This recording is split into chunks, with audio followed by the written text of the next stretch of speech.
सृष्टिकर्ता चेतान रे आबो जुदी विश्वास जुदी गाढ़ो पतियो जुदी ताहेव कान ताबोना सानाम सांताड़ को उन गे धरती पूरा पलटा ना पृथ्वी पूरा पलटा नोय ले दो कना गारंटी कर 1000%।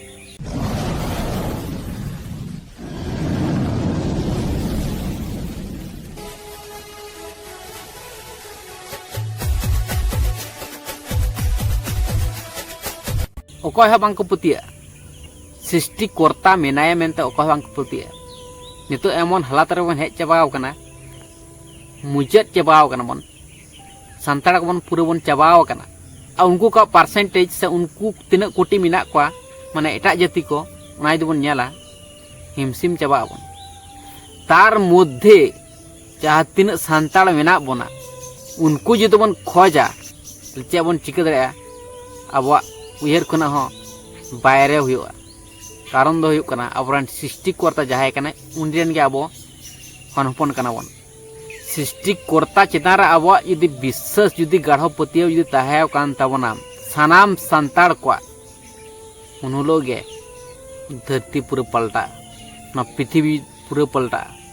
नोय ले दो कना गारंटी कर 1000%। किंतु सांताड़ को अडी रकम जाल रबन झलिव कना नितो इन नोंका लकाना कथा को बांग मेन सानाया कारण दो हुयुक कना नितो अब सांताड़ गे कोय और मिना को अकय सांताड़ सावता रकाब लगिदे कुरुमुटुयदा अकय सांताड़ समाज लगिद भागे कमियदा ताम सते बुजड़ा कन यमन चे हालात मेना अब सांताड़ सावता रना समाज रना अडी रकम जाल रे झली मिना बना हिंसा हिंसी रगी अड़िसते झली मिना बना 1 नंबर पॉइंट। द्वितीय नंबर पॉइंट हुयुक कना नेसार झली मिना बना पौरा हंडी गांजा बीड़ी कुड़ी कोड़ा आयमा रकम नेसार झली मिना बना आर मेटेन जहाँ जिनिस हुयुक कना टाका टाका रना नेसा ओना हो मेटेन नेसा गे टाका रना नेसार झली मिना बना टाका रोजगार हुयुक कमाव हुयुक जीवी बांचाव हुयुक किंतु आसल खेल दो चला कना सोना दाना हीरा मुदम ते ना तो पत्ता हो बाम्बन नाम बड़ो बड़ो डील चला बड़ो बड़ो खेल चला मारांग मारांग मंदिर को बनावेदा ओनारे सोना दाना को दोहो गदा कना सोना दाना रना मूर्ति को बनावेदा चे किछु को बनावे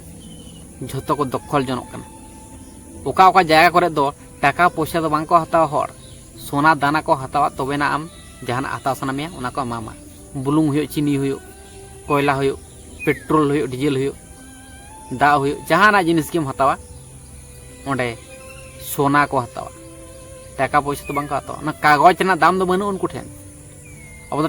कागज रे बन भुलाव कना नवा को कथा बांग मेन सानिया किंतु अडी हर को मेनेत तबना इहु ओना खतिन मेनेता तो आयमा रकम आरो मेना कथा को सनाम किछु तो ले दो बांग गानोआ न रिक्स ताव बांग गानोआ कारण दो हुयुक कना अब सांताड़ बैरी तो सांताड़ गे कना को नवा अब लहा उरुम लगाव बना उनको सला लहा लड़ाई कदा दाड़ा हुयुक तमा ओना खातिर तैयार लगा आर जुदी बाम तैयार दाड़ा उनको सला खबर तपम से उनको सला लड़ाई कदा कोनो लाभ बनुआ आर उनको जुदी को लगा एडे खान दो हाल दो आड़ा बांग गानोआ जहाय गो हेन आम दो बोंगा बुरु लगी दो आलम लड़ाया आम दो कोय हड़ लगी हो आलम लड़ाया निये आम बुझ में आम जहारम जनम कना आम जहाँ जायगारम जनम कना आमा चे कराव लगती कन तब नुआ आम बिचार लेम ना बिचार कते बुझ कते ओंका लका कमी में सांताड़ कनाम पोइलोते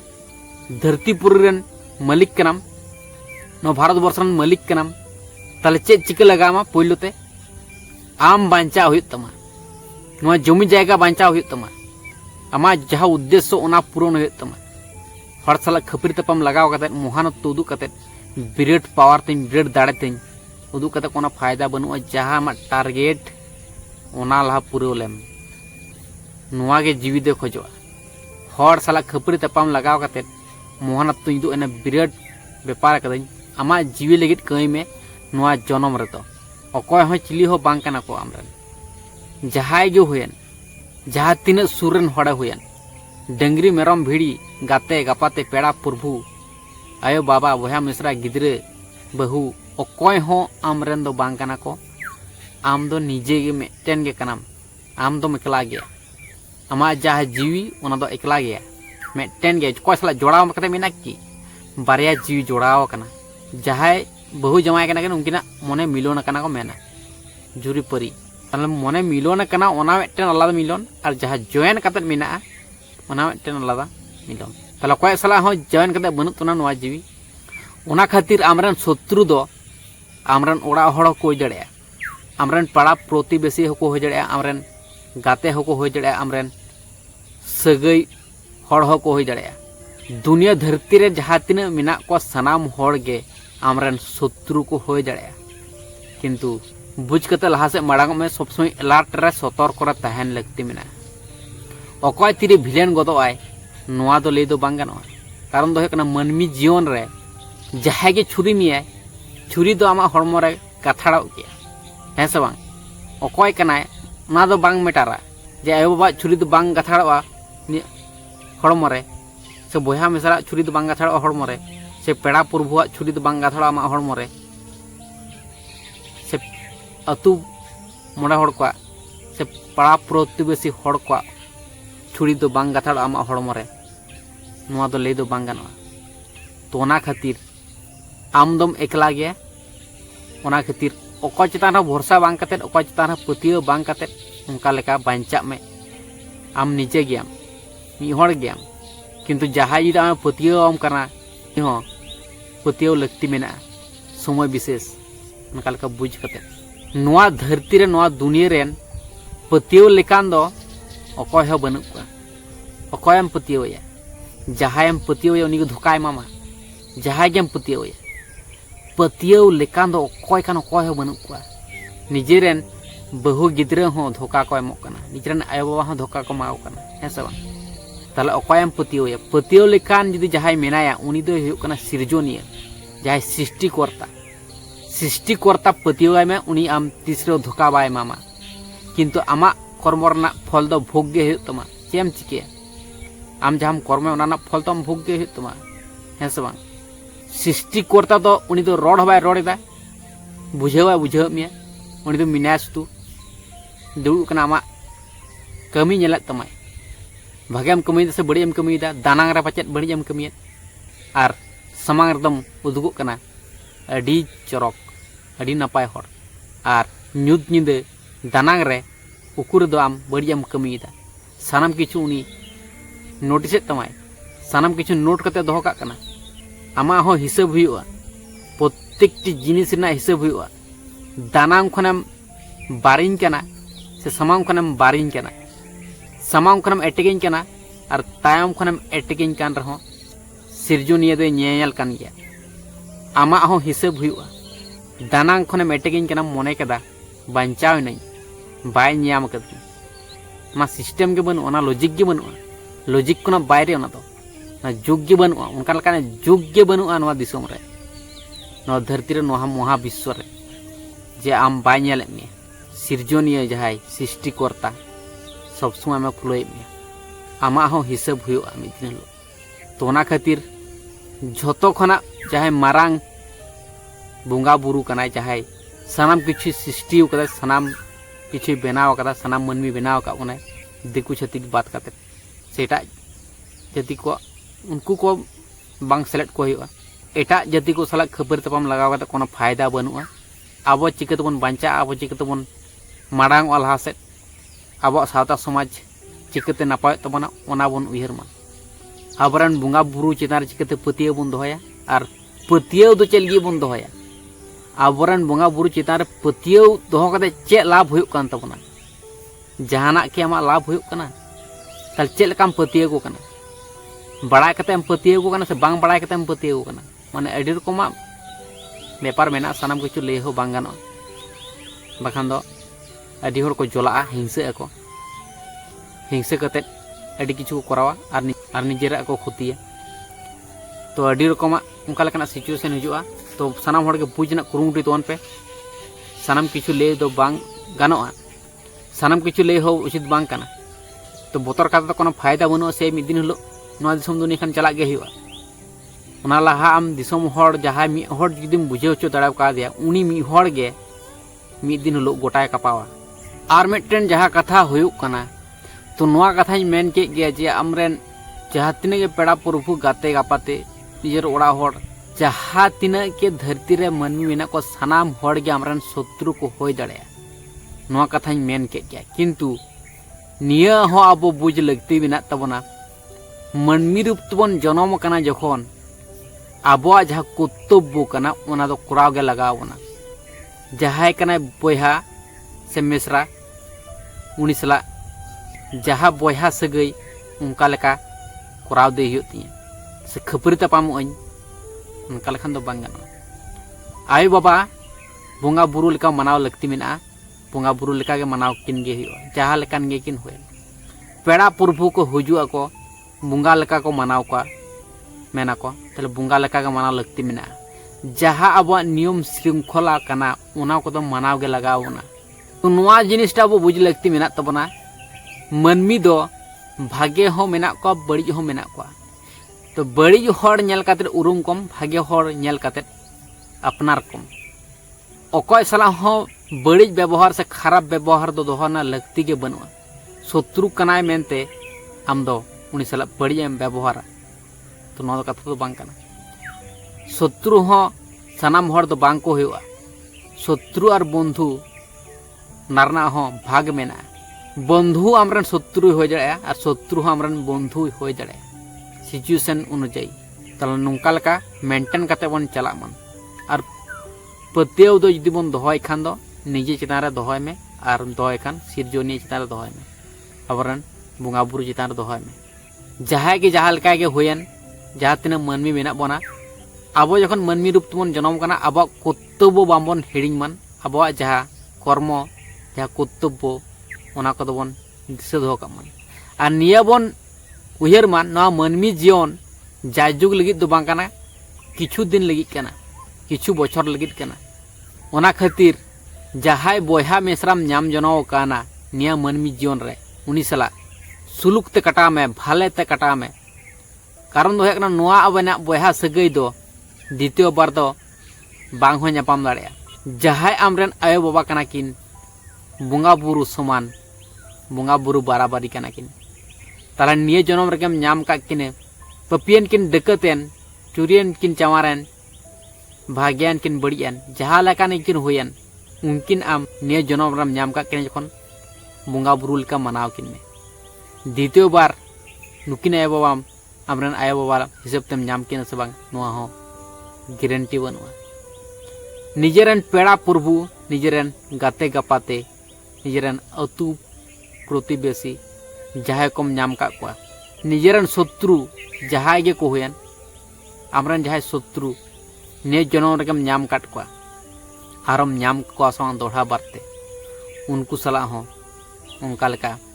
सगै दोहे में भाले सगै और जहां आमरन असल शत्रु और जहां आमरन असल भिलेन उनी उरुमेम और आम जुदी एटेके मेखान सामांग खन हो तायम खन हो प्राकृतिक रना नियम कना आम जहाँ तिनेम एमा ओना खन आम डबलेम न्यामा आम जुदी जहाँ गे अटैक कते मने दा जे इन दो हाँ कम गिन न्यामा भाग रिन कमो आतो इन दो ओना खन डबलेम न्यामा प्राकृतिक रना नियम कना आम जुदी मेहनता उनका लेका मिद दिन हलो एमन फल हजुत तमा आम हर सामटाते हम हिमसिम चबा तो उनका गे आम जुदी पापेम बढ़ती का पाप बाप के छाड़ेना मेना को पाप जहाँ कमी का उनी दो बाप कना से आपात कना से बाबा कना से गोगो कना जहाँ गे हुयन और कहे बायड़ागे ना बन बुझमन और बुझ सुझ कते उनका बन कईमन बड़ी कमी का तो पारंगत तो बनुआ नवा दिसम दुनिया रे जीवी आम जहाँ मेना तबना ओना रना फल दम नाम गया मानवी जीवन रे बाम नाम रहा निया दिस दो काम में कर्तव्य जहाँ काना मानवी जीवन रना ओना दो कराव तेगे लगाव कना जहाँ आमरन शत्रु कना उनी दो आज तेगे हाँ शिक्षा नामा हिमसिम रेना लगती बनुत तमा उना आलम रिएक्टा से उना आलम घबड़ा आमरन शत्रु तो ठीक उनी आया जगह रे चलाए आम शांतो करते तहन में रिलैक्स करते तहन में आमा कमी आम कराव दे में जहाँ करे भूल त्रुटि हुयुक कना उना को सुधर में अको चे चिका बाय चिका उना को कोयरना कोनो लगती बनुआ निजे डहार सहले मन उनका लेकाना प्रोसेस नेल दिना हर ठेन दो बुद्धिजीवी दो आमन दुगुब मान निजेरा कर्म रे बुद्धिजीवी बन उदुगुब मान निजे तारा हिंसा हिंसा रेगेडिस बन दोहबा निजे अकय हो आमरा शत्रु दो बांग कना को आर शत्रु दो मने को झतो के शत्रु कना को समय विशेष सिचुएशन हिसाब ते आम उनका लगा बुझ कदर कमी में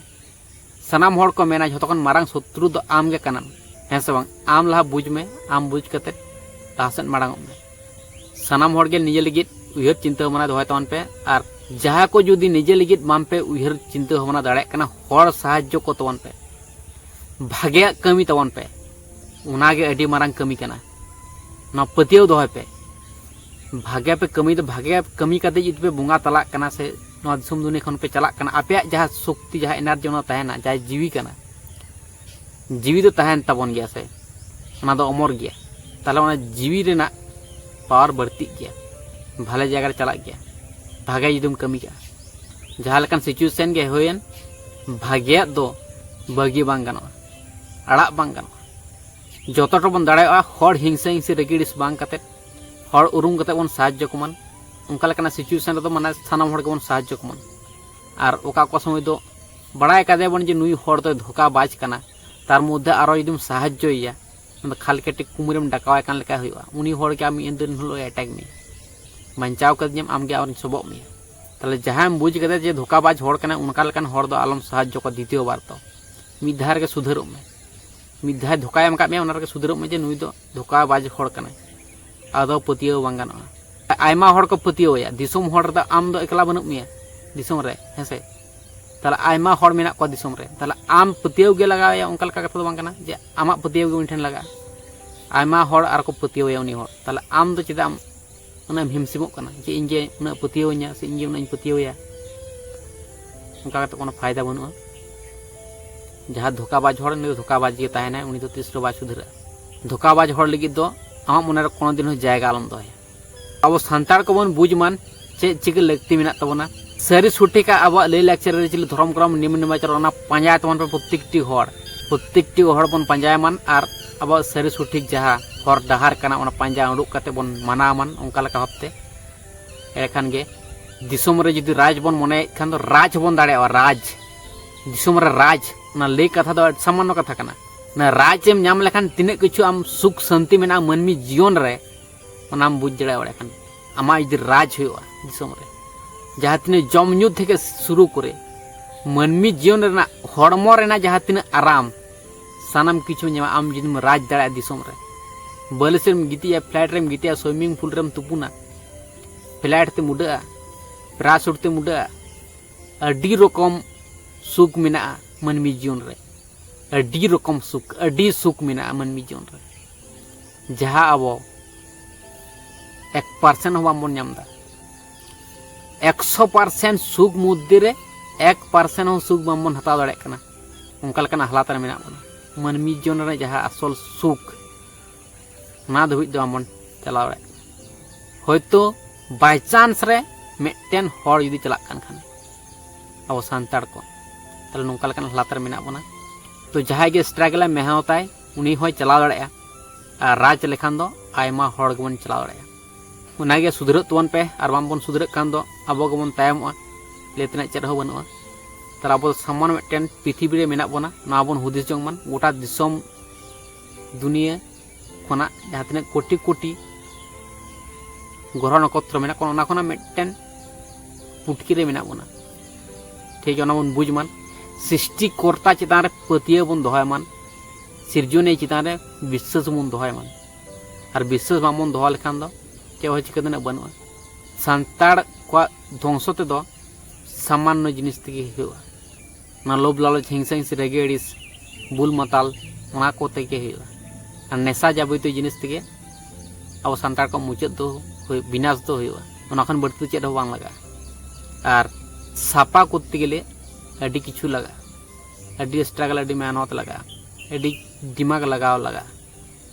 दिमाग रेना खेल मेना बहुत दिमाग रेना खेल मेना डायलॉग माराव का कोनो फायदा हो बनुआ सानाम हर गे सिकना तो माबन मुझे माबन बुझ कते सावता समाज लगित कमी माबन अब बांचा लगावन बांचा मन अब हक इधर तेगे बन बांचा मन तो जहाँ को इधर रेगेड़िस पे बुझ के तो बना नवा वीडियो नेल कते अब लेते चेद बनूआ जाना भूल तो बेके कलिया तो ठीक है ताले तेने वीडियो दो देखो तक